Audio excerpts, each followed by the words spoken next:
1884 খ্রিস্টাব্দে ঠাকুর ঠনঠনিয়াতে শশধর পণ্ডিতের সঙ্গে আলাপ করতে গেছিলেন। ওখানে ঠাকুরের অনেক ভক্তবৃন্দের সঙ্গে নরেনও উপস্থিত ছিলেন। ঠাকুর ঈশ্বর প্রাপ্তি সম্বন্ধে অনেক আলোচনা করছিলেন। উনি জ্ঞান যোগ সম্বন্ধে বলছিলেন।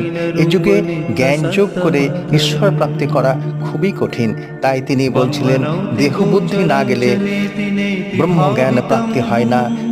যদি সুখ দুঃখ রোগ শোক ইত্যাদি বোধ থাকলে দেহবুদ্ধি করা যায় না। তাই তিনি বলছিলেন যে এই যুগে ভক্তি যোগই দ্বারা ঈশ্বরের প্রাপ্তি করা যেতে পারে এবং সহজ পথ।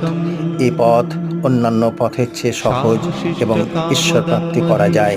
ঠাকুর আরও বলেছিলেন, নিষ্কাম কর্ম দিয়ে চিত্তশুদ্ধি করলে ভক্তি আসে এবং ভক্তির সাহায্যে ঈশ্বরকে আমরা পেতে পারি। তাই ভক্তি যোগই হচ্ছে সহজ পথ ঈশ্বর প্রাপ্তির জন্য। জয় ঠাকুর শ্রী রামকৃষ্ণের জয়।